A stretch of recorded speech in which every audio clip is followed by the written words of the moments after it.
ಹಾಸನ ತಾಲೂಕಿನ ಚಿಟ್ಟನಹಳ್ಳಿ ಗ್ರಾಮದ survey number 99/1 ಹಾಗೂ 67ರಲ್ಲಿ ಇರುವ ಸರ್ಕಾರಿ ಭೂಮಿ ಮತ್ತು ಕೆರೆಯ ಅಂಗಳದ ಜಾಗವನ್ನು ಅಕ್ರಮವಾಗಿ ಒತ್ತುವರಿ ಮಾಡಿಕೊಂಡಿರುವ ಆರೋಪದ ಹಿನ್ನೆಲೆಯಲ್ಲಿ ತಕ್ಷಣ ಸ್ಥಳ ಪರಿಶೀಲನೆ ನಡೆಸಿ ಕ್ರಮ ಕೈಗೊಳ್ಳಬೇಕು ಎಂದು ಆಗ್ರಹಿಸಿ ಕೆಆರ್ಎಸ್ ಪಕ್ಷದ ವತಿಯಿಂದ ಜಿಲ್ಲಾಡಳಿತಕ್ಕೆ ಮನವಿ ಸಲ್ಲಿಸಿದರು. ಜಿಲ್ಲಾಡಳಿತಕ್ಕೆ ಮನವಿ ಸಲ್ಲಿಸಿದ ಬಳಿಕ ನಗರ ಕೆಆರ್ಎಸ್ ಪಕ್ಷದ ರಾಜ್ಯ ಘಟಕದ ನಗರ ಅಧ್ಯಕ್ಷ ಮಂಜೇಗೌಡ ಅವರು ಸುದ್ದಿಗಾರರೊಂದಿಗೆ ಮಾತನಾಡಿ, ಚಿಟ್ಟನಹಳ್ಳಿ ಗ್ರಾಮದ ಸರ್ಕಾರಿ ಭೂಮಿ ಹಾಗೂ ಕೆರೆಯ ಅಂಗಳದ ಜಾಗವನ್ನು ಕೆಲವರು ಅಕ್ರಮವಾಗಿ ಒತ್ತುವರಿ ಮಾಡಿಕೊಂಡಿರುವ ಬಗ್ಗೆ ಸಾರ್ವಜನಿಕರಿಂದ ಹಲವು ದೂರುಗಳು ಬಂದಿವೆ ಎಂದರು. ಇದೇ ವೇಳೆ ಖಾಸಗಿ ಲೇಔಟ್ಗೆ ಸಂಚಾರ ವ್ಯವಸ್ಥೆ ಕಲ್ಪಿಸುವ ಉದ್ದೇಶದಿಂದ ಕೆರೆಯ ಅಂಗಳದ ಸರ್ಕಾರಿ ಜಾಗದ ಮೇಲೆ ಯಾವುದೇ ಅಧಿಕೃತ ಅನುಮತಿ ಇಲ್ಲದೆ ಸೇತುವೆ ನಿರ್ಮಾಣ ಮಾಡುವ ಕಾರ್ಯ ನಡೆಯುತ್ತಿದೆ ಎಂಬ ಮಾಹಿತಿಯೂ ಲಭ್ಯವಾಗಿದೆ ಎಂದು ಆರೋಪಿಸಿದರು. ಸರ್ಕಾರಿ ಭೂಮಿ, ಕೆರೆಯ ಅಂಗಳ ಹಾಗೂ ಸಾರ್ವಜನಿಕ ಆಸ್ತಿಯನ್ನು ಖಾಸಗಿ ಉದ್ದೇಶಕ್ಕೆ ಅಕ್ರಮವಾಗಿ ಬಳಸುವುದು ಕಾನೂನು ಬಾಹಿರವಾಗಿದ್ದು, ಅಧಿಕಾರಿಗಳು ಕೂಡಲೇ ಸ್ಥಳ ಪರಿಶೀಲನೆ ನಡೆಸಬೇಕು. ಅಕ್ರಮವಾಗಿ ನಿರ್ಮಿಸಲಾಗುತ್ತಿರುವ ಸೇತುವೆಯನ್ನು ತೆರವುಗೊಳಿಸಿ ಒತ್ತುವರಿಯನ್ನು ತೆರವು ಮಾಡಿ ಸರ್ಕಾರಿ ಜಾಗವನ್ನು ಸಂರಕ್ಷಿಸಬೇಕು. ಅಲ್ಲದೆ ಈ ಪ್ರಕರಣಕ್ಕೆ ಸಂಬಂಧಿಸಿದವರ ವಿರುದ್ಧ ಕಾನೂನುಬದ್ಧ ಕ್ರಮ ಕೈಗೊಳ್ಳಬೇಕು ಎಂದು ಅವರು ಒತ್ತಾಯಿಸಿದರು.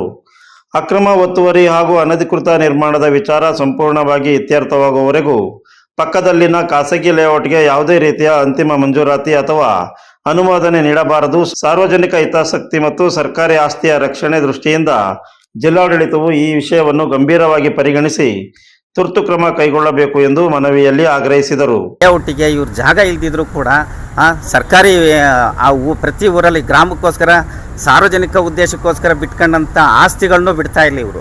ಯಾವ ರೀತಿ ಮತ್ತೆ ಸೆಕ್ಯೂರ್ ರಕ್ಷಣೆ ಮಾಡೋದು ಹೇಗೆ? ಸರ್ಕಾರಿ ಗೋಮಾಳಗಳನ್ನ ಸರ್ಕಾರಿ ಗೋಮಾಳಗಳನ್ನ ಸಂಪೂರ್ಣವಾಗಿ ಹಂಚಿಬಿಡ್ಲಿ, ಅಥವಾ ಎಲ್ಲರಿಗೂ ರಾಜಕೀಯದವರಿಗೆ ಹಂಚಿಬಿಡ್ಲಿ. ಏಕೆಂದರೆ ಅಲ್ಲಿ ಏನು ಇಲ್ಲದೆ ಇದೆ ಅಂದರೆ ಇದಾಗುತ್ತೆ. ದಯವಿಟ್ಟು ಇದ್ರ ಬಗ್ಗೆ ಇವತ್ತಿನ ಏನು ಸಮಸ್ಯೆ ಇದೆ ಅಂತಂದರೆ ಚಿಟ್ಟನಹಳ್ಳಿ ಗ್ರಾಮದ್ದು. ಈ ಚಿಟ್ಟನಹಳ್ಳಿ ಗ್ರಾಮದಲ್ಲಿ ಈ ಪಕ್ಕದಲ್ಲಿ ಒಂದು ಲೇಔಟ್ ಮಾಡ್ತಾ ಇರ್ತದ್ದು ದಂಧೆಕೋರರು ಅಕ್ರಮವಾಗಿ ಮೇಲ್ಸೇತುವೆ ಕಟ್ಕೊಳ್ಳೋದು. ಸರ್ಕಾರಿ ಜಾಗ ಏನು ಅಂದರೆ ಹೇಳಿದರೆ ಇವ್ರ ಮನೆ ಆಸ್ತಿನ ಏನಂತ ತಿಳ್ಕೊಂಡಿದ್ದಾರೆ. ಸರ್ಕಾರಿ ಜಾಗನ, ಸರ್ಕಾರಿ ಆಸ್ತಿನ ಉಳಿಸ್ಕೊಳ್ತಕ್ಕಂಥದ್ದು ಸರ್ಕಾರಿ ಅಧಿಕಾರಿಗಳ ಕರ್ತವ್ಯ. ಇದು ಯಾಕೆ ಇವ್ರು ಮಾಡ್ತಾ ಇಲ್ಲ ಅನ್ನೋದು ನಮಗೆ ಒಂದು ಯಕ್ಷ ಪ್ರಶ್ನೆಯಾಗಿ ಉಳಿದಿದೆ. ಪ್ರತಿ ಹಳ್ಳಿಗಳಲ್ಲೂ ಇದೇ ಸಮಸ್ಯೆಗಳು ಉದ್ಭವ ಆಗ್ತಾ ಇದೆ. ಯಾಕೆ ಇವ್ರು ಇಮಿಡಿಯೇಟಾಗಿ ಆ್ಯಕ್ಷನ್ ತಗೊಳ್ತಾ ಇಲ್ಲ? ಇದ್ರ ಬಗ್ಗೆ ಸುಪ್ರೀಂ ಕೋರ್ಟ್ನವರು ಕೂಡ ಸರಿಯಾದ ರೀತಿಯಿಂದ ಹೇಳಿದ್ದಾರೆ. ಇದ್ರ ಬಗ್ಗೆ ಆಸ್ತಿ ಮಾಡಿ ಸರ್ಕಾರಿ ಆಸ್ತಿ ಉಳಿಸ್ಕೊಳ್ಳೋಂಥ ಜವಾಬ್ದಾರಿ ಸರ್ಕಾರಿನ ಅಧಿಕಾರಿಗಳ ಕೆಲಸ ಅಂತ. ಇವರು ಯಾವುದಕ್ಕೂ ಇದಕ್ಕೆ ಬೆಲೆ ಕೊಡ್ತಾ ಇಲ್ಲ, ಯಾವುದನ್ನು ಕಾರ್ಯಗತ ಮಾಡ್ತಾ ಇಲ್ಲ ಇವರು.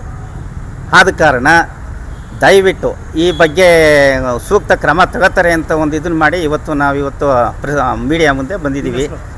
ನಮ್ಮ ಹೆಸರು ಕೆಆರ್ಎಸ್ ಪಕ್ಷದ ವತಿಯಿಂದ ಹಾಸನ ರಾಜ್ಯ ನಗರ ಘಟಕದ ಅಧ್ಯಕ್ಷರು ಮಂಜೇಗೌಡರು, ವಕೀಲರು.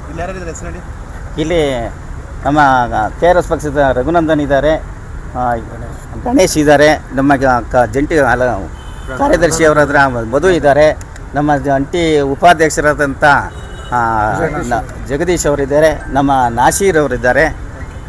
ಈ ಸಂದರ್ಭದಲ್ಲಿ ಕೆಆರ್ಎಸ್ ಪಕ್ಷದ ಕಾರ್ಯದರ್ಶಿ ಸಿಬಿ ಮಧು, ಉಪಾಧ್ಯಕ್ಷ ಜಗದೀಶ್, ರಘುನಂದನ್, ಗಣೇಶ್, ನಾಸೀರ್ ಸೇರಿದಂತೆ ಪಕ್ಷದ ಮುಖಂಡರು ಉಪಸ್ಥಿತರಿದ್ದರು.